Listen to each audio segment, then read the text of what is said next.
Bismillahirrahmanirrahim. Elhamdülillah. Esselatu vesselamu ala Resulillah. Ve ala ehli beytihi tayyibine tahirin. Ve'l-la'nu daim ala a'daihim ecma'in. Minel ana ila qiyami yevmiddin. قال الله الحكيم في كتابه الكريم أعوذ بالله من الشيطان الرجيم رب اشرح لي صدري ويسر لي أمري واحلل عقدة من لساني يفقه قولي. Muhammed ve Ali Muhammed hakkında salavat zikrediyek. Allahümme salli ala Muhammed ve Ali Muhammed. Allah Teala küllü o mümin ve mümin kardeşler ve mümine bacılar ki İmam Hüseyin Aleyhisselamın əzadarlığında iştirak edirlər. Əcri xeyr inşallah əta eləsin. Amin. Və Allah Teala bizləri bu məclislərdən əli boş yola salmasın. Amin. Bu hədisi demişəm, yenə təkrar eləyirəm. Buyururlar ki, İmam Hüseyin ağanın məclisində qəlbin sındı, gözündən yaş gəldi. O saat Allah Teala'dan hacəti istə. Əlbəttə da o istəklər gərək məqul olsun. Məqul nədir? Yəni əql qəbul eləyən. Day hər nə gəldi istəyəsən, yox. Nə yaxşıdır ki, dünyəvi bir şey istəyəndə əvvəldən insan məsləhətini də istəsin. Yəni ilahi bu mənə məsləhətdirsə, xeyri olacaqsa, bunu mənə nəsib elə. İnsan məsləhətini də istəyər. İnşallah İmam Hüseyin ağanın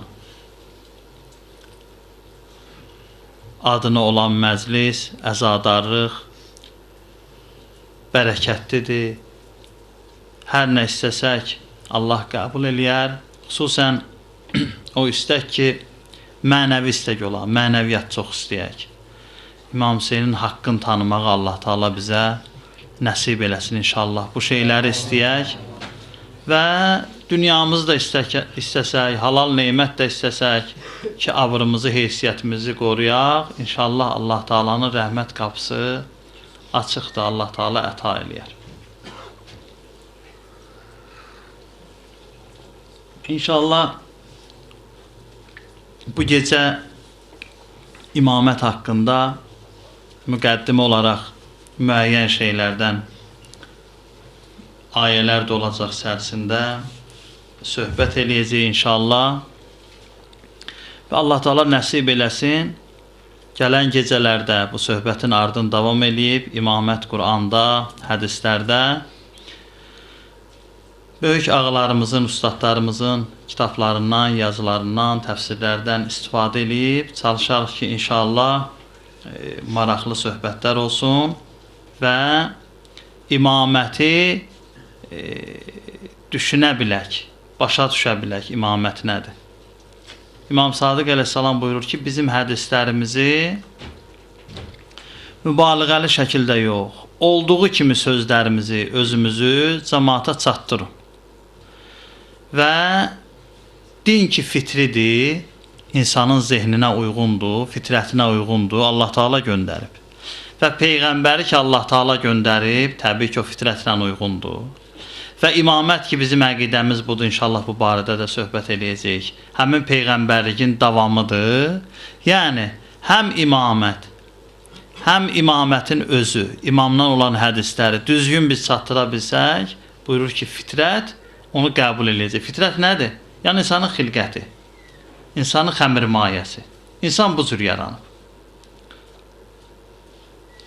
İnsan onu qəbul eləyər, o hədisləri qəbul eləyər. İnşallah bəhsimizi imamətdən bu cür başlayırıq. İmamət bir xətdir ki, Həzrət Peyğəmbərdən sonra bizlərə əqidə verir, ideya verir, fikir verir və əməllərimizi necə tənzimləmək lazımdır, onu bizə öyrədir. Ona görə imaməti biz gərək bu cür qəbul eləyək. Peyğəmbərliyin davamı kimi qəbul eləyək. Burada bir neçə məsələ müqəddimə olaraq buyururlar ki, etiraz olunur bu məsələyə. Ki, imamətdən dair niyə söhbət eləyək? Çünki imamətdən söhbət qabağa gələndə təbii ki, zülümlər meydana gəlir. Necə zülümlər olub imamlara? Həzrət Peyğəmbərdən sonra qapının yandırılması, xanım Zəhraya olan zülm, Əleyhissalam olan zülm, imamlara olan zülm. Bunlar mütləq meydana gəlib çıxır. Və sual da budur ki, bütün millət, bütün dindarlar, bütün xalqlar istəyir ki, öz eybəcərliklərin örtsün. Tarixdə olan o səhvlərin filanın. Elə gözəllikləri danışsın. Biz niyə bunları danışırıq? Axı danışdıqca cavan nəsildə, təzə nəsildə ola bilsin nifrət oyanır. İnsanların bir-birinə qarşı nifrətləri olur. Elə gözəlliyi danışaq. İslamda o qədər gözəlliklər var ki,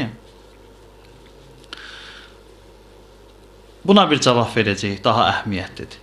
İkinci sual da budur ki, bizim vəhdətimizi bəlkə də korlayır. Bu imamət bəhsin eləməyək, tarixi bəhs eləməyək. Vəhdətimizi, birliyimizə zərbədir. İnşallah müqəddimə olaraq ki, vacibi müqəddimədir. Bu iki məsələ haqqında söhbət eləyək. Sonra imam sözünün lüğəti mənası nədir?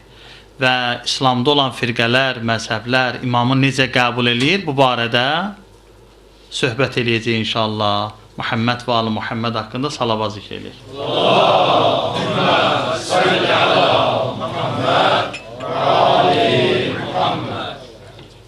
Birinci sual buydu ki, niyə biz tariximizin gözəl olmayan hissələrindən danışırıq? Gözəlliklərindən danışaq.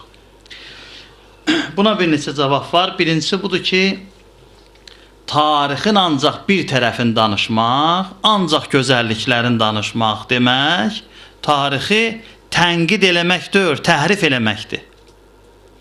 Tarix nə üçün yazılır? Tarix nə üçün mütaliə olur? Tarix gələcəyin güzgüsüdür. Tarixdən ibrət almasaq, insan gələcəyə baxa bilməz. Hətta ən böyük siyasətçilər, ən böyük insanlar mütləq tarixi bilməlidir. Yoxsa onu idarə eləyə bilməz. O cəmiyyəti, ya gələcək haqqında nəsə bir fikir irəli sürə bilməz. Tarix buna görə lazımdır.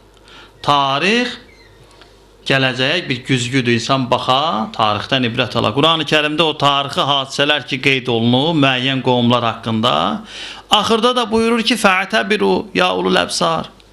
Ya bu məzmunda, ey insanlar, ibrət alın filan Peyğəmbərin qovumundan, filan Peyğəmbərin cəmaatından, ya filan hadisələrdən ki, siz də o yolu gedib həlak olmayasınız. Bunlar ibrət üçündür. İbrət də nədir?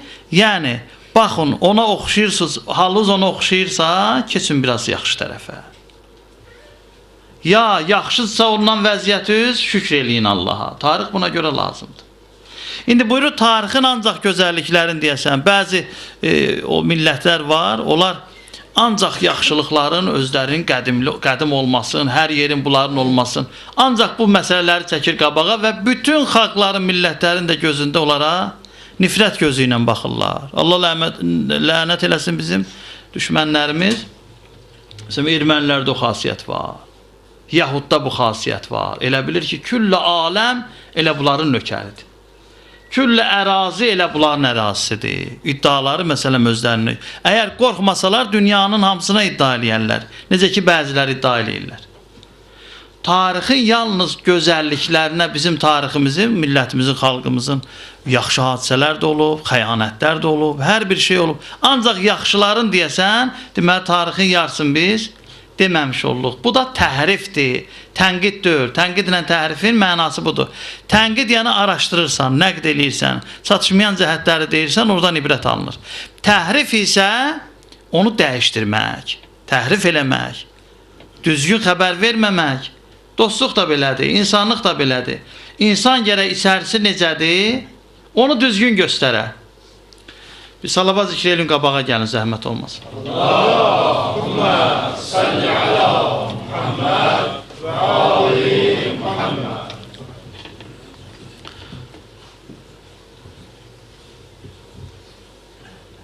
Dostluqda məsələn biri ilə dost olursan, ya bir ruhani, ya Allah, buyurun hacı, salavat zikr eləyək. Allahümme salli ala Muhammed ve ali Muhammed.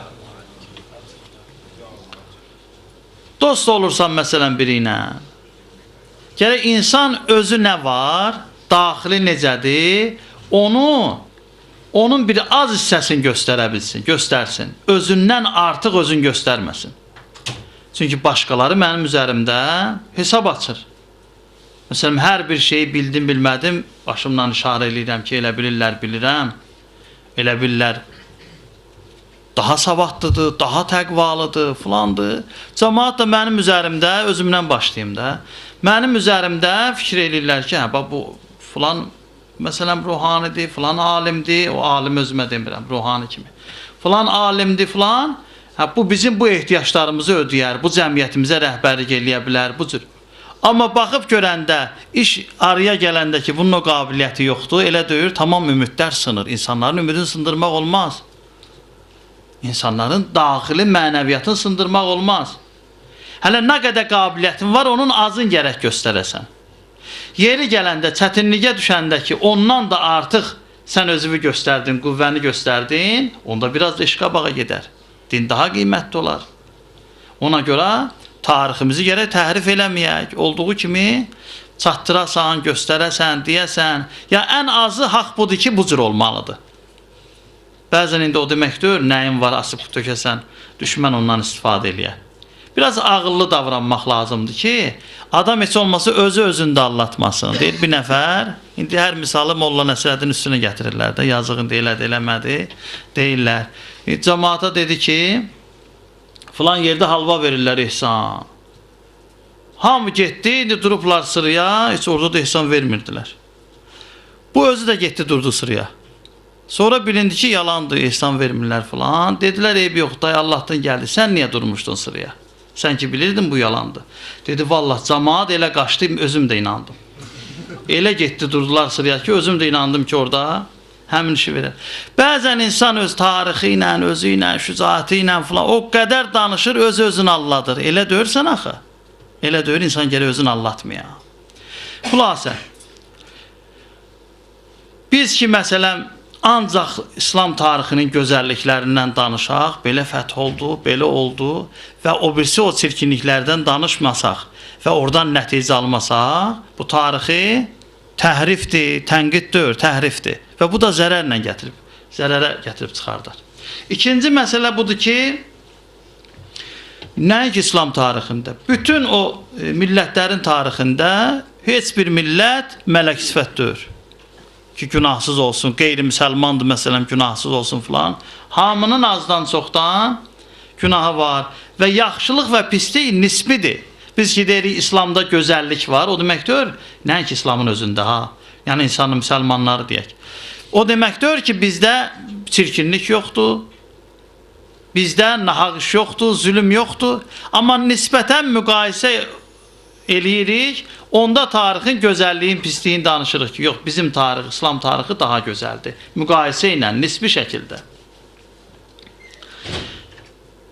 Və hətta Quran-ı Kərimdə Allah Təbarək və Teala Adəm əleyhissalamı xəlq eləyəndə mələklər bilirsiniz də etiraz elədi. Dedi, qan tökəni yaratma ilahi. Biz sənə təsbih eləyirik, səni müqəddəs sayırıq, müqəddəs hesab eləyirik. Və nəhnu nuqəddisu lək. Qalə inni a'ləmu ma la ta'ləmun. Allah Teala buyurdu, elə siz pis tərəfdən niyə baxırsınız? Mən insanda elə gözəllik bilirəm ki, inni a'ləmu ma la ta'ləmun. Mən bildiyimi heç siz bilmirsiniz. Və bu da bizə işarədir ki, mütləq şər yoxdur, mütləq pis yoxdur. Nəql edirlər Həzrət İsa aleyhissalam Həvvariyunla, belə nəql edirlər, Həvvariyun da seçilmiş adamlar idi. İsa aleyhissalamın həm şagirdləri, həm səhabələri idi. Gedirdilər bir dənə, üzr istəyirəm məsələnizdən, it heyvanı ölmüşdü, əti zadda tökülmüşdü, çürümüşdü. Hər kəs elə keçəndə burnunu tutdu. Burnunu tutdu. Ha, buyurun gəlin. Gəlin, burada yer var. Yer var burada, buyurun gəlin. Gəlin buraya. Salavat zikr elə Muhammed Allah. Allahümme salli ala Muhammed ve ali Muhammed. Onlara yol göstərin, gəlsin. Buyurun. Bəli. Hər kəs bir burnunu tutdu, keçdi. Məsələn, gözün yumdu, keçdi. Biraz iyrəndilər, elədilər. O dedi, məsələn, bu nə üfunətlidir. Həzrət İsa aleyhissalam buyurdu ki, nə gözəl dişləri var bunun. Dişlər bir kara gələn dördü ya, heyvandır. Amma Həzrət İsa aleyhissalam o heyvanın gözəlliyini gördü, yaxşılığını gördü.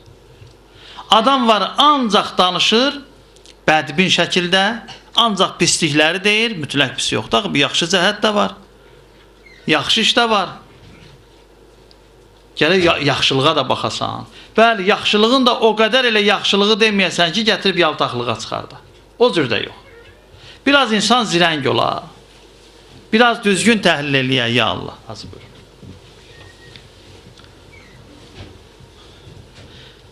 Bizim fikrimiz budur ki, bəli, İslamda, İslam tarixində gözəlliklər daha çoxdur, abadlıqlar daha çoxdur. O qovm ki, tayfa şəklində yaşayırdı. Qadınlara heç bir ehtiram yox idi. Yeməkləri düz döyürdü, gəzməkləri düz döyürdü, qan tökmələri filan. Həmin vaxt Həzrət Peyğəmbər gəldi, o cür insanlardan şücaətli insanlar düzəltdi, fəzilətli, təqvalı, varın, dövlətin, fəqir füqəranın yolunda sərf eləyən gözəl müsəlmanlar. Sonra yenə də müsəlmanlar inkişafdan qaldı. Onu da gələk səbəbləri araşdırırlar. Hansı səbəblər oldu? Buna görə biz deyirik, İslamın gözəllikləri çoxdur və bu pisliklər bizi gərək bir-birimizə düşmən eləməyə, gərək düzgün nəticə alaq. Bir gözəl misal hədis deyəcəyəm Həzrət Əli əleyhissalamdan. Bir nəfər Yəhudi gəldi Əli əleyhissalamın yanına, xəlifə idi. İstədi o keçmiş fitnə fəsadları qarışdırsın, Yəhudun xasiyyətidir də. Qarışdırsın və nəsə bir kin-kudurət ortada yaratsın. Əli əleyhissalama dedi ki, ma dəfəntum nəbiyyəkum həttə ixtələftum fi. Peyğəmbərinizi dəfn eləməmişdiniz, bir-birinizlə dava elədiniz. İşarə eləyir xilafət məsələsinə. Peyğəmbərinizi dəfn eləməmişdiniz, bilirsiniz də onun tarixini.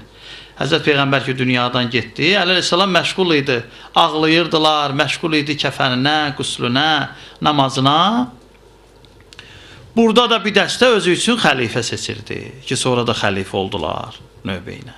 Elə deyil, Peyğəmbərin ehtiramı saxlanmadı. Və həmin Yəhudi buna işarə eləyirdi Əli əleyhissalama. Dedi ki, ya Əli, Peyğəmbər ölməmişdən arozda ixtilaf saldınız. Yəni həmin İslam tarixinin istədiyi o gözəl olmayan bir hissəsindən işarə eləyə. Əli əleyhissalamın o yaralı yeri idi, elə deyir. Demədi ki, düz deyirsən. Başıma bu oyunu gətirdilər. Həzrət Əmir görün nə cavab verir. Həzrət buyurdu ki, İnnə məxtələfna ənuhu la fihi. Biz ixtilaf elədik ondan sonra. Onun sözünə görə ixtilaf elədik. Ki, xəlifə təyin eləmişdi, ya necə olmuşdusa, ixtilafımız ona görə idi. La fihi. Biz Peyğəmbərin özündə ixtilaf eləmirdik ki, yarısı qəbul eləyə, yarısı qəbul eləməyə. Biz Allahı, Peyğəmbəri qəbul eləyirdik. Peyğəmbərin kəlamında, Peyğəmbərdən sonra biz ixtilaf elədik. Və lakinnəkum. Həzrət ona cavab buyurur. Lakin siz ma cəffət ərculukum minəl bəhr. Ayaqlarınız dəryanın suyundan qurumamış.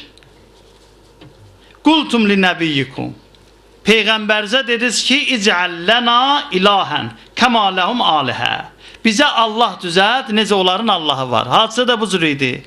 Və iz fərəqnə bikumul bəhrə fəəncəynakum və əqrəqnə alə firəvnə və əntum tənzirun. Allahın hökmü ilə, əmri ilə Həzrəti İsa aleyhissalam bir möcüzə göstərdi, əsasını vurdu dəryaya, indi adın dərya deyək, qırmızı dəniz, ya Nil çayı falan, o dəryaya. Bəhr. Siz oradan keçdiniz möcüzə ilə. Bəni İsrail keçdilər oradan. Sonra fəqrəqnə alə firəvnu biz qərq elədik və əntum tənzirun. Halbuki siz baxırdınız, sizin gözünüzün qabağında oldu bunlar. Elə ki oradan çıxdılar, gəldilər bir qovma belə rast gəldilər ki, onlar bütpərəst idilər. Ya yadlarında elə qalmışdı bunların bütpərəst olmaları Ali Firavunun. Dedilər, ya Musa, onların necə Allah var, bizə də Allah düzəlt.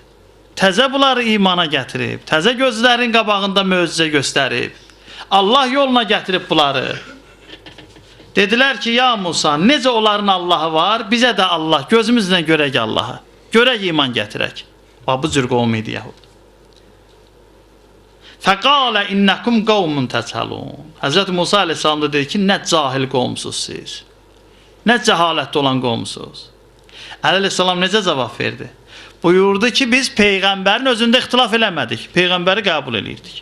Peyğəmbərdən sonra olan məsələdə ixtilaf elədik. Amma siz birbaşa dinin üstündə ixtilaf elədiniz. Dediniz bizə bütdən Allah düzəl. Allah'a qəbul eləmədiniz, Peyğəmbəri qəbul eləmədiniz. Yəni Əleyhissalam burada öz xeyrinə nəyisə istifadə eləmədi. Baxdı, gördü ki, bəli, İslam burada küfrün qabağındadır. Ona görə İslamdan müdafiə elədi. Bildi ki, o sual verməyib ki, imana gəlsin, dinə gəlsin. İstəyir fitnə yarada dinin arasında. Birinci cavabımız bəs bu oldu ki, biz tarixi düzgün gərək araşdıraq. İkinci cavab. İkinci cavab da budur ki, bu bəhs yorucu deyir ki, inşallah siz üçün indi ayət əzməsi. Onda bir salava zikr eləyək ki, Muhammed Allahümme salli ala Muhammed və ali Muhammed. Tarixdə olan bu çətinliklər, pisliklər, o gözəl olmayan şeylər ki, imamlarımızın başına gətiriblər, əgər bunlar adi bir iş olsaydı, adi məsələ olsaydı, deyərdi yebi yoxdur.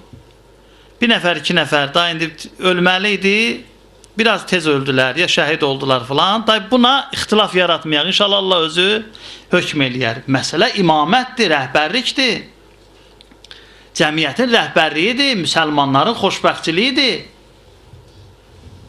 Əgər zəmanəmizdə inşallah ki var, amma zahirdə də məsum imam zəmanəni idarə eləsə nə gözəl olardı, nə qədər ədalət olardı. Əleyhissalamın vaxtında heç bazarları bağlamırdılar. O qədər əmnəmanlıq idi, o qədər ədalət idi. Heç kimə zülm olmurdu.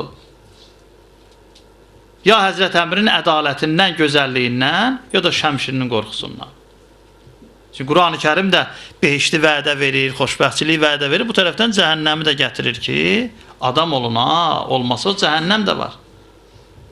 Məsələ adi məsələ deyil, bunu bəhs eləməyək. Məsələ müsəlmanların rəhbərliyindən, hansı qovmun arxasınca getməyindən söhbət gedir. Bu da ikinci məsələ. Üçüncü məsələ də budur ki, tarixdə bir dəstənin haqqında zülm olub. Və elə bir şəxslərdir ki, hamıdan fəzilətdir. Xanımlar içərisində xanım Fatimə-i Zəhra salamullahi aleyhadan fəzilətli var, xanıma zülm olub. Əli ibn Əbi Talib əleyhissalam kimi şəxsdən fəzilətli var Həzrət Peyğəmbərdən sonra, yox. Həzrət Əmrin haqqı tapdanın. Zülm olub. O birisi imamların, İmam Hüseyin ağanın. Bəs bunları gərək biz bilək və nəticə də alaq. Və bir məsələ də budur ki, mən ki Peyğəmbərdən sonra hər hansı bir səhabədən istəyirəm əməlimi götürəm, Peyğəmbərdən o hədislər ki nəql olunub, rivayətlər ki nəql olunub. Niyə mən kimdənsə götürməliyim? İmam Sadiq əleyhissalam qala-qala, onun o bəzi nankör tələbələri ki var, onlardan niyə mən götürürəm, istifadə edirəm? Elə mən İmam Sadiq əleyhissalamdan hədisimi götürərəm. Elə mən Əli ibn Əbi Talib əleyhissalamdan hədisimi öyrənərəm, tövhid öyrənərəm, başqa bir məsələlər öyrənərəm. Buna görə gərək bəhs olunsun. Yəni bunun yeri deyir ki, deyək, niyə biz bu məsələlərdən danışırıq? İkinci məsələ, ikinci sual işğalı bu idi ki, ittihad üçün, birlik üçün gərək bu məsələləri qoyaq qırağa. Söz yaxşı sözdür. Bütün müsəlmanların içərisində, bu vəhabilər zat çıxıram, müsəlmanların içərisində bütün alimlər əvvəl-axır öz ümmətin vəhdətə çağırıb. Bütün alimlər, bütün məzhəblər. O məzhəblər ki, ağıllı olublar, onların rəhbərləri, alim olublar, bir-birin vəhdətə çağırıblar, birliyə çağırıblar. Amma bu vəhdətin mənası odur ki, biz əqidəmizdən deyək vəhdətə xatir gəlin o bəzi ixtilafları qoyaq qırağa. Məsələn biz özümüz. Biz heç hazır deyirik hər hansı bir müstəhəb bir şey, məkruh şey, vacibi, qeyri-vacibi qoyaq qırağa vəhdətə görə. Vəhdətə görə belə namaz qılaq. Yox, bizim namazımız batıl olar. O birisi də belə. Bəs məsələ nədir? Dava nədir? Və hamıda məzhəbində olan məsələləri dinin əslindən hesab eləyir. İndi bəzisi düzdür, biz Əhl-i Beytdən götürmüşük, inşallah düzdür.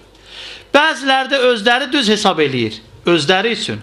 Və onu eləməsələr, İslamdan özlərini xaric hesab edirlər. İndi biz ona birbaşa necə deyə bilər ki, məzhəbi qoy, gəl bizim məzhəbə tabi oluruz. İddiamız da budur. İddia budur ki, ağılla, məntiqlə danışaq bir-birimizə yolu göstərək. Amma vəhdətimiz də qorunsun. İhsasatımızla hərəkət eləməyək. Heç nə fikirləşmədən insan beyni qızışa, qəlbi qızışa. İmam Hüseyin ağanın dəstgahını da istəyirlər, yalnız ihsasat olsun. Ancaq əsəbləşmək, ancaq düşmən kinəsi xeyr. Gərək bunu əvvəl düşünək. Əvvəl başa düşək. İmam Hüseyin ağanın qiyamın.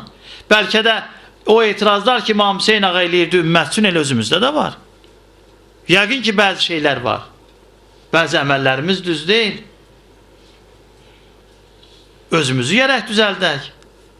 Mütaliə eləyək, ondan sonra ehsasat insana gələr. O da ağlın sayəsi altında olmalıdır. Düşüncənin, idrakın sayəsi altında olmalıdır.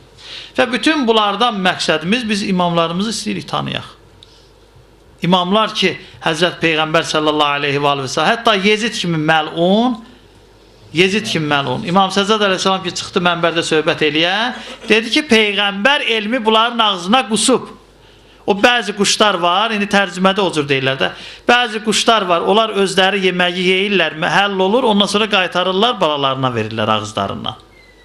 Biraz böyüyəndən sonra ovu şarı diri-diri gətirirlər, özləri ya ət şəklində özləri yeyir. Amma o qədər ki, yeyə bilmirlər, özləri çeynəyirlər, hazır eləyirlər, gətirir verirlər balalarına. İbarət bu idi. Peyğəmbər elmi bu cür təhvil verib imamlara əleyhissalam. Və biz də istəyirik, dinimiz düz yerdən gəlsin, düz mənbədən gəlsin. Dinimizdə düz olaq, əməllərimiz düz olsun. Ona görə gör kimə tabi olursan, sizə Mövla kimidir. İnsan baxsın ki, Allah rəhmət eləsin Seyyid Əzmi. İnsan baxsın ki, kimə tabi olur, kimdən hökmün götürür, zalimdan götürür, cahildən götürür, nadandan götürür, həvai həvəslə hədis yazan, cəhli hədis yazan insanlardan götürür. Yoxsa İmam Sadiq əleyhissalamla. Bir də sizə gəldi, xəbər verirlər İmam Sadiq əleyhissalama ki, ağa bir dəstə adam gəlib səni tanımır. Amma səndən hədislər nəql eləyir. Deyir, çağırın gəl. Gəldilər, tanımırdılar bu ağadır. Başladılar hədislər nəql eləməkə. Dedilər, ağa gördü ki, səhv hədisdir, bu mən deməmişəm. Hay dedilər, gördü mən deməmişəm. Nə qədər dedilər, ağa buyurdu ki, bu hədislər səhvdir. Birdən İmam Cəfər Sadiq özü desə ki, hədis səhvdir, qəbul eləyərsə, o deyir, bunu biz o qədər yerdə danışmışıq, dahi qəbul eləməkdən keçib. Qəbul eləmərik. Yer varsa, bir salavat zikr edin, gəlin qabağa. Hədisin davamı deyir ha bu. Salavat zikr edin, gəlin qabağa. Biraz qabağa. Allah imanınızı kamilləsin. Bu qardaşlar da hava soyuqdur. Qapı ağzında qalmasın. Bu sözləri biz dedik. Bunların ən gözəl nümunəsi ilə Vücud-u Mübarək Əli ibn Əbi Talib əleyhissalamdır. Əli əleyhissalam özü öz həyatında haqqın həmişə fürsət olanda tələb elədi. Hətta 30-40 nəfərlə söhbət sözləşdi, nəql edirlər hətta bunu ki, Həzrət Peyğəmbər buyurmuşdu, ya Ali, haqqın alınacaq. Əgər 40 nəfər, 50 nəfər sənlə bir olsa, qiyam eləyərsən. Gördün ki, vəfasızlıq edirlər, sakit qal. Din xətərdədir onda. Söz verdilər, saçların qırxdılar ki, sabah filan meydanda durub, haqlarını tələb eləyəcəklər. Sabah Həzrət Əmr ilə getdi, da heç kim getmədi. Ya bir-iki nəfər qoşuldu, ya yox. Hətta Əli əleyhissalam, xanım Fatimə Zəhra salamullahi aleyha, Həsəneyn ki o minikdə idi, ya ulaqda, ya atda, qoymuşdu onları da ata ki Peyğəmbərin balaları idi. Hətta qapı-qapı bəzən gəzdilər ki, Əlinin haqqını müdafiə eləyin, siz bilirsiniz, Qədirxum hadisəsi, başqa hadisələri. Yenə qəbul eləmədilər. Haqqını tələb elədi axıra qədər. Amma haqqındakı zülm olunmuşdu. Heç vaxt namaz cümləyə də gedirdi, cümə namazına, cemaat namazında da iştirak eləyirdi. Cəngdən gələn qənimətlər ki, gətirib verirdilər, Həzrət Əmrin haqqı idi, qəbul da eləyirdi. Xəlifələrə nəsiyyət vermək lazım olanda ki, İslamın indi məhvərində onlar idilər də, elə deyil, onu da müzahiqə eləmirdi, onu da deyirdi. Məsləhətlərini də verirdi. Və hətta o səhabələr və o kəslər ki, əleyhissalam eşidirdi, özü düzdür, müəyyən vəzifə qəbulləmirdi. Məsələn, gəl səni qoyaq, məsəl üçün deyirəm, filan vəzir, nazir, iqtisad naziri, deyirdi, yox, mən xəlifiyəm. Əgər onu qəbul eləsəm, deməli, öz xəlifəliyimdən göz yummuşam, öz haqqımdan göz yummuşam, ona görə qəbul eləmirəm. Mənim haqqım odur.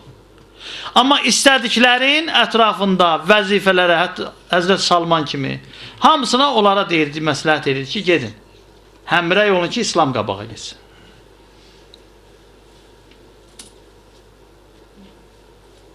Hətta bilirsiniz, birinci xəlifə seçiləndən sonra Əbu Süfyan məlun gəldi, dedi, ya Ali, biri filan qəbilədən, biri filan qəbilədən, biri məsələn, bazar alverçisi, mən onlardan biət eləmirəm, onlar kimdir? Doğrudan da Bəni Ümeyyə məşhur bir tayfə idi, onların da rəhbəri Əbu Süfyan idi. Onlar kimdir, mən qəbul eləyim onları? Sən Haşimidənsən, sən əlvi mənə uzat, mən səndən biət eləyim. Baxdı, gördü, bu belə bir məlundur, nə onları istəyir, nə məni. Bu istəyir, aləm qarışsın bir-birinə, yavaş-yavaş yenə qayıtsınlar bütpərəstliyə. Ona görə onu rədd elədi, dedi, yox, sən bizi istəmirsən, sən İslamı istəmirsən, ona görə mənə bu təklif edirsən. Amma bu təklif oldu və Əli əleyhissalam da qəbul eləmədi. Və axırıncı bəhs ki, bu müqəddimədə var, budur ki, bəziləri istəyirlər imamət bəhsi, imamət söhbəti sərgərmilik deyirlər. Yəni, başallacı, elə bu söhbətlər olsun, şirin bəhslərdir filan. Biz gərək təəqqüllə, ağılla bu bəhsləri qabağa gətirək. Görək, Allah Taala doğrudan da nə istəyirdi bizdən? Niyə görə Peyğəmbərə imaməti bəhs elədi? Biz Qədirxumda da bunu söhbət elədi ki, buyurdu ki, əgər Peyğəmbər imaməti elan eləməsən, 23 zəhmətin hədər gedər. Nədir bunun mənası? Niyə görə imamət bu qədər əhəmiyyətlidir? İnşallah bu barədə söhbətlərimizi başlayırıq. Bu müqəddimə idi. Biraz bu barədə imaməti tərcümə edeyim. Ondan sonra inşallah sözü verərəm. Hazır bizi feyziyab eləyər inşallah. İmamət Şiə məzhəbində üsul-i dindən sayılır. İki feil var. Feil yəni iş, hərəkət. Biri Allahın feili, biri bizlərin, bizim feillərimiz. Allah Taala'nın feili ki, işi ki var, biz o cür qəbul edirik ki, Allah Taala Peyğəmbərə buyurdu, imaməti də mənim tərəfimdən təyin elə, denən kimdir? Bu oldu Allahın işi. Və bunlar üsul-i-dindir. Tövhid üsul-i-dindir, Peyğəmbəri üsul-i-dindir, məad üsul-i-dindir və o cümlədən imamət də üsul-i-dindir. Amma sünni qardaşlarımız deyirlər ki, yox, Həzrət Peyğəmbər dünyadan getdi və özündən sonra da heç kimi təyin eləmədi. Heç kimi öz yerində qoymadı. Məsələni tapşırdı ümmətə, cəmaata. Deməli oldu cəmaatın işi, cəmaatın feili. Ona görə onlar deyirlər ki, imamət lazımdır, ancaq furu-i-dindir. Necə namaz bizim işimizdir, əsl namaz yox, əsl namazın vacibliyi yox. Namaz qılmaq bizim feilimizdir, oruç tutmaq, furu-i-din namısı. İmamət də furu-i-dindir, özümüzə gərək neyniyək? İmam seçək. Bu cür bəhslər iki böyük fərq var. Biz ona görə deyirik, imamət üsul-i-dindəndir və ümumi götürəndə deyirik, 3 üsul-i-dinimiz var, 2 üsul-i məzhəb.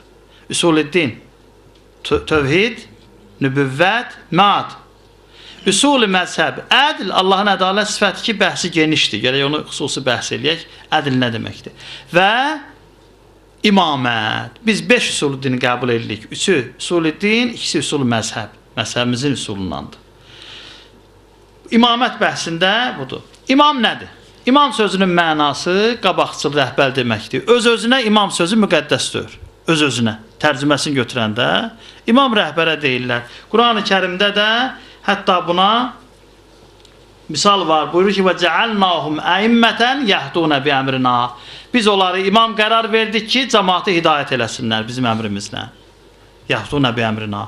Yəni, bəzilərin imam qərar verdik, imamın mənası budur rəhbər. Hətta kafirlikdə də, məsələn, Firavunun dəstəsinə deyir ki, onların imamları Firavun idi. Təbii ki, imam sözü müqəddəs olsaydı, Firavuna imam deməzdi. Əimmətən yud'auna ilən-nar, ya yəd'una ilən-nar.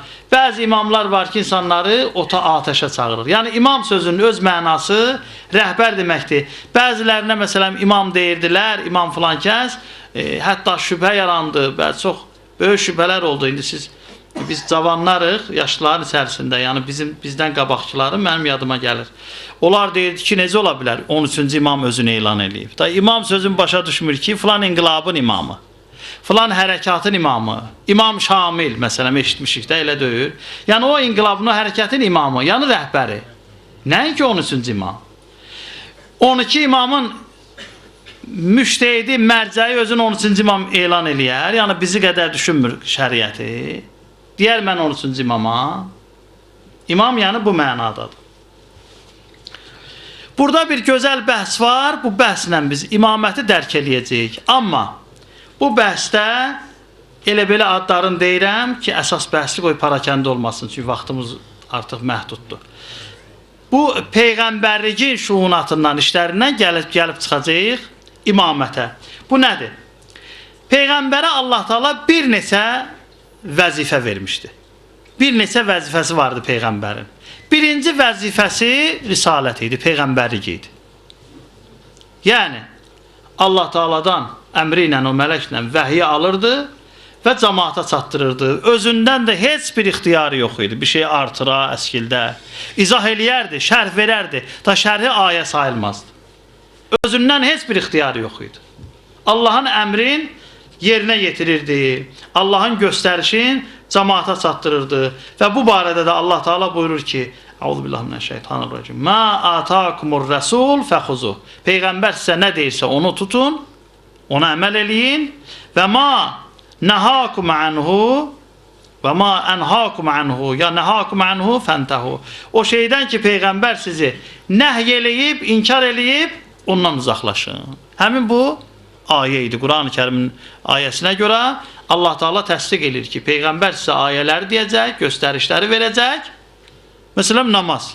Quran-ı Kərim əmri edir. Namazda orada mübahisə yox idi ki, deyərlər, ya Rəsulallah, məsələn, bəlkə sübhü 4 rəkət qılaq da, zəhmət çəkib sübh vaxtı durmuşuq, yuxudan olmuşuq, 4 qılaq. Yox, da orada məsləhət yoxdur.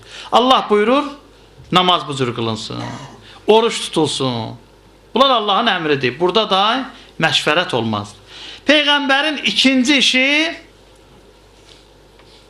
ikinci mənsəbi qəzavat idi. Hökm eləyirdi. O adamların ki, bir-birinin arası dəyirdi. Bir müşkülü qabağa çıxırdı, qazilik eləyirdi. Bu da Peyğəmbərin mənsəblərindən, işlərindən biri. Nə qədər Peyğəmbər var idi, qazi Həzrət Peyğəmbər özü idi. Amma burada elə hər adam gələndə 2 nəfər bir-biri ilə davası olanda Həzrət Peyğəmbər vəhiy gözləyirdi. İstisna yer ola bilər. Ki, bəzi yerdə Allah Taala tərəfindən və istisna heç. Amma vəhiy gözləyirdi, yox. Burada özü qəzavatı. Allah Taala o da hikmət vermişdi Peyğəmbərinə. Ən gözəl qazi Həzrət Peyğəmbər özü idi. Qəzavat eləyirdi, hökm eləyirdi, tərəfləri dinləyirdi və əsasən zahirə hökm eləyirdi. Zahir nədir? Bir nəfər iddia eləyirsə, o birisi də inkar eləyir. İddia eləyən 2 nəfər şahid gətirir. Şahid gətirsə, sözləri düz olsa, Həzrət Peyğəmbər onun xeyrinə hökm verirdi. Əlbəttə da işində də səhv olmurdu inşallah. Amma o işdə məşvərət var idi. Birinci işdə məşvərət, məsləhət yox idi. Bunu da ayə buyurur ki, Fəla və rəbbikə la yu'minun. Onlar iman gətirməzlər. Hətta yuhakkimuka fima şəcərə beynəhum. Ta ki nəydə müşazirə dava eləyirlər, nəydə mübahisə eləyirlər, sən onların haqqında gətirərlər sənin yanına, sən onlara hökm sürəsən. Gətirməsələr, eləməsələr, heç onların imanları yoxdur. Thumma la yacidu fi anfusihim haracan mimma qazayt. Ondan sonra da sən buyurandan sonraki necə eləmək lazımdır? Tay onlar onu çətinliklə yerinə yetirməsinlər. Özlərinə ziyan hesab eləməsinlər. Desinlər peyğəmbər buyurubsa, haqq budur. Həqiqət budur. Və yusallimu təslima və peyğəmbərə təslim olalar. Bu peyğəmbərin şunudur. Üçüncü vəzifəsi nə idi? Üçüncü vəzifəsi də budur ki, ümumi rəislik, rəhbərlik Allah Taala vermişdi peyğəmbərə. Cəmiyyətə ümumi rəhbərlik vermişdi. Yəni cəmiyyətin ümumi rəhbəri idi. Demədi mən sizin peyğəmbəriniz, bir dənə də özünə rəhbər seçin. Dedi həm peyğəmbəriniz mənəm, həm rəhbəriniz mənəm. Və burada məna bilinir ki, dində hər bir şey var. Dində əhkam var, şəriət var, siyasət var, elm var, hər bir şey dində var. Necə ki, Həzrət Peyğəmbər Mədinəyə gələndən sonra o İslam dövlətini idarə eləyirdi. Bunun da ayəsi budur ki, ümumiyyətə, cəmiyyətə Peyğəmbər rəhbərlik eləsin, əti'ullaha və əti'ur rəsul. Allahdan itaət eləyin, Peyğəmbərdən itaət eləyin və ulul əmri minkum. Bu da bir gözəl ayədir Nisa surəsində. İnşallah bunun barəsində söhbət edəcək. Və özünüzdən olan əmr sahiblərindən itaət eləyin. Hər adamdan itaət eləmək olmaz ha. Allahla Peyğəmbərin yanında olan adamı ki, Allah əmr eləyir ki, ondan itaət eləyin. Da hər şərab içən ki, xilafətdə var idi. Onlar şərabla məşğul idilər, hərəm səraları var idi.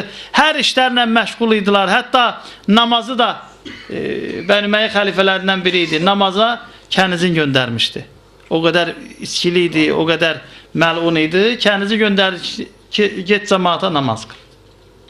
Bu xilafətlə oynamaqdır. Xilafəti qəbul eləməməkdir. Dini mehvərindən uzaqlaşdırmaqdır. Ona görə qiyam elədi İmam Hüseyin əleyhissalam. İnşallah bu barədə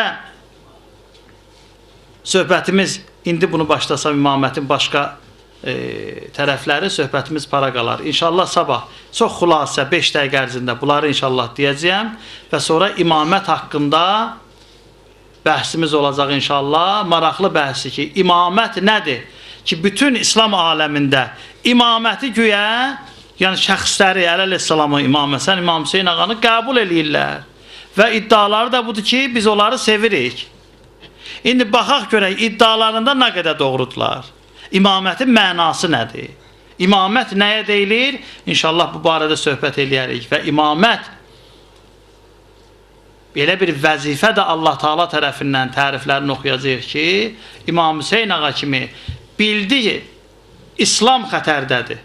İslam mehvərindən çıxıb. İslam məhvə doğru gedir. Dedi gərək Hüseyin ibn Əli qiyam eləyə. Və belə bir halda haqdır ki, müminin qanı tökülər. O da İmam Hüseyin əleyhissalam qiyam elədi, canından keçdi, qanından keçdi, yar ənsarından keçdi, övladlarından keçdi. Və hətta nəql eləyirlər, İmam Həsən ağanın oğlu, yəni övladları orada vardı. Neçəsi şəhid oldu və hətta Həsən-i Müsənna ki, İmam Hüseyin ağanın da yeznəsi idi, kürəkəni idi, qızı Fatimə Həsəndə idi, Həsən-i Müsənnada çox möhkəm yaralandı və istəyirdilər, öldürərlər, başını kəsələr. O tayfadan olan bir xanım ki, Həsənin anasının tayfasından idi, özünü atdı Həsənin cəsədinin üstünə, dedi gərək məni öldürəsiz sonra. Bununki anası bizim tayfadandır, bizlərdəndir. Ona görə çox ağır yaralıydı və onun canını qutardı orada. Gəldi, yarasını sağaltdılar və Həsən Müsənna, yəni ikinci Həsən, İmam Həsən ağanın, o yaşadı. Amma başqa övladı vardı ki, İmam Hüseyin ağanı istəyirdilər, başını kəsələr. Oradan xeymədəni anası saxlaya bilmədi, uşaq qaçdı. Qaçdı, gəldi İmam Hüseyin ağanın başının üstündə, əmisini qucaqladı, bastı bağrına. O məlun ki hazır idi ağanın başının üstündə, zərbə vurmaq istəyəndə əlin verdi qabağa, o tiflin qolu kəsildi, 10 yaşı yox idi heç. Və əmsinin sinəsinin üstündə şəhid oldu, can verdi.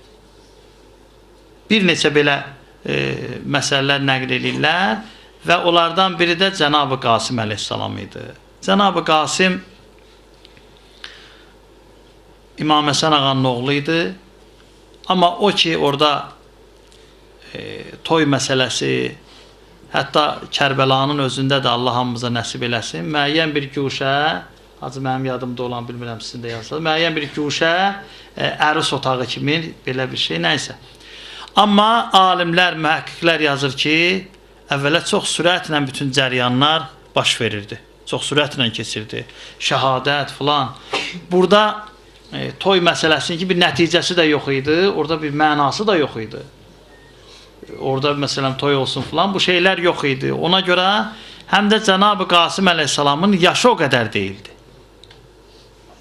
Nəql eləyirlər ki, Cənab-ı Qasım bir uşaq idi ki, 12-13 yaşında cəmiyyətin arxasında əyləşmişdi və əmsinə qulaq asırdı. Əmsi buyururdu ki, sabah qabaqda şəhadət var filan, Aşura günü izah eləyirdi. Boylanırdı, baxdı, gördü ki, əmsi bunu danışır, əlin qaldırdı. Əlin qaldırdı, dedi, əmi, sabah mən də şəhid olacağam. İmam Hüseyin əleyhissalam həm tarixə, həm o cəmiyyətə, hamıya istəyir bir şey bildirsin ki, mənim səhabələrim azad mərddirlər, məcbur deyirlər. Dedi, oğlum, ölüm sənin yanında necədir? O mərifətli uşaq ərz elədi, əhla minəl əsəl, baldan şirindir mənim üçün. Buyurdu, bəli oğlum. Çox əzab, əziyyətə düçar olandan sonra sən də şəhid olacaqsın. Və nəql edirlər ki, Aşurada Cənab-ı Qasım əleyhissalam meydana gələndə, hətta ayağına o çəkmələri də düzgün tapa bilməmişdilər ki, o qədər yaşı az idi. Bir çəkmədə böyük idi, o ravi belə yazır. Mərhum Mütəhhəri bunu belə buyurur. Gördük bir ay parçası çıxdı və gəldi meydana, mübarizə apardı, müharibə elədi. Çox faciəli şəkildə Cənab-ı Qasım əleyhissalamı şəhid eləyiblər, bədənini doğrayıblar. Çox faciəli şəkildə. Atdan yerə düşəndən sonra üzün tutur xeymələrə, əmsin çağırır, əmsin həraya çağırır. İmam Hüseyin əleyhissalam tez sürətlə gəlir, Cənab-ı Qasım əleyhissalamın mübarək başını alır dizi üstünə və buyurur, əzizun ələyyə, oğlum, mənim üçün çox çətindir. Çox çətindir ki, sən əmvi çağırırsan, əmin sənə cavab verə bilmir vaxtında və yaxud da vaxtında cavab da versə, əlindən bir iş gəlmir. Allah lənətullah.